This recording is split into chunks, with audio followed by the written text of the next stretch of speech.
By Seth Frantz. I was outraged by the ban on refugees from war-torn countries in the Middle East. I've covered refugees fleeing war in Iraq and Syria over the last 2 years, meeting families on the road in Greece, Serbia and Macedonia, speaking to poor people in Turkey and Jordan and discussing the hopes and fears of people displaced in Iraq.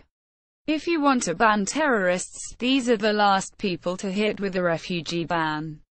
Instead, the government should be using the best intelligence possible to find people being radicalized, some of whom have lived in the US their whole lives or who come from countries not affected by the ban, such as Saudi Arabia or Pakistan.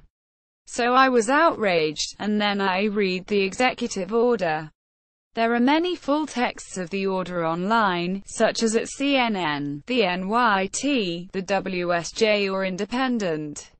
According to most reports, Trump was banning nationals of 7 Muslim-majority countries from entering the United States for at least the next 90 days.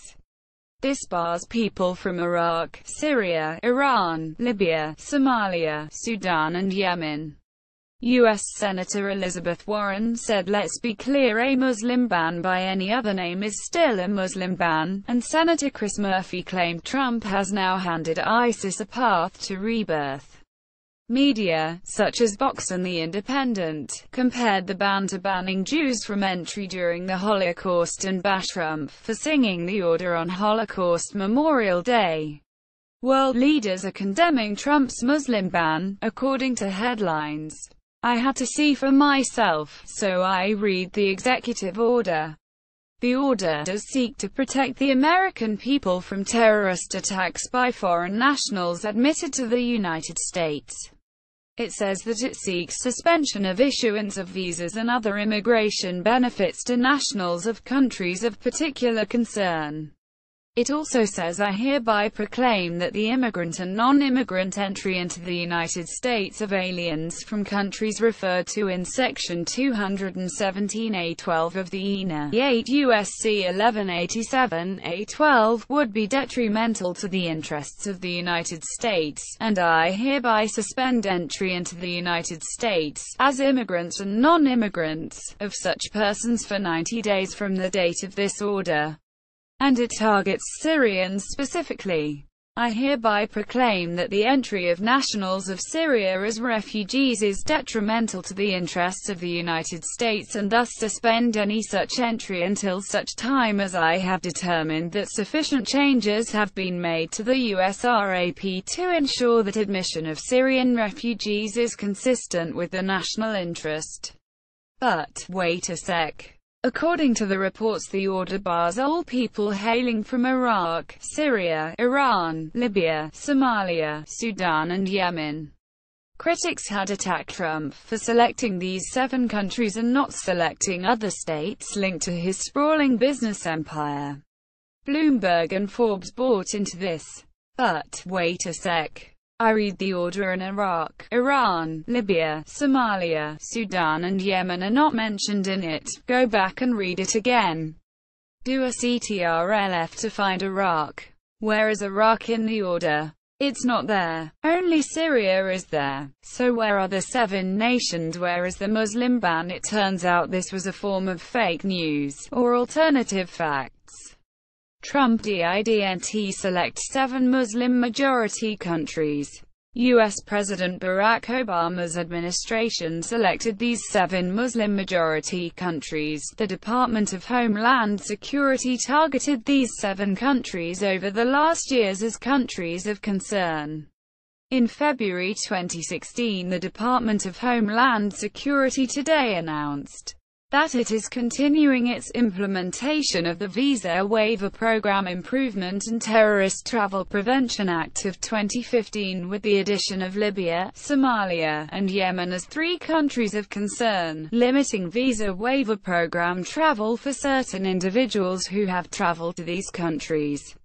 It noted the 3 additional countries designated today join Iran, Iraq, Sudan and Syria as countries subject to restrictions for visa waiver program travel for certain individuals. It was the U.S. policy under Obama to restrict and target people who have been present in Iraq, Syria, Iran, Sudan, at any time on or after March 1, 2011, with limited government military exceptions. This was text of the U.S. Customs and Border Protection in 2015 relating to the Visa Waiver Program and Terrorist Travel Protection Act of 2015. The link even includes the 7-nation list in it: Iraq, Syria, Iran, Sudan, Somalia or Yemen. And the media knew this back in May 2016 when some civil rights groups complained about it. These restrictions have provoked an outcry from the Iranian-American community, as well as Arab American and civil liberties groups, who say the restrictions on dual nationals and certain travelers are discriminatory and could be imposed against American dual nationals. It was signed into law on December 18, 2015, as part of the Omnibus Appropriations Act of FY 2016. The Congress and Homeland Security selected these countries in 2016, and before screenshot of visa waiver categories, U.S. Customs and Border Protection so there was a Terrorist Travel Prevention Act of 2015. 2 years before Trump, there was a kind of Muslim ban before the Muslim ban, but almost no one critiqued it in 2015 because it was Obama's administration overseeing it.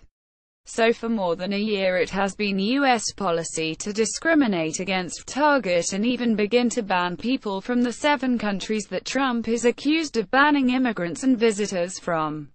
CNN even hinted at this by noting those countries were named in a 2016 law concerning immigration visas as countries of concern.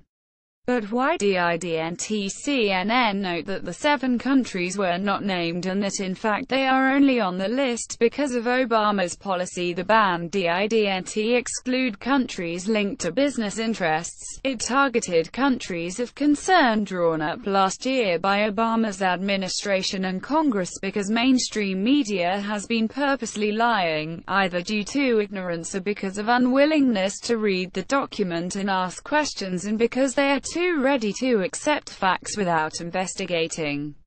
They want to blame Trump for a Muslim ban because they were ready with that script since last year. And indeed, Trump has enacted a harsh executive order cracking down on visitors from these countries, particularly Syrians, but his crackdown only includes those 7 countries because of Obama's policy.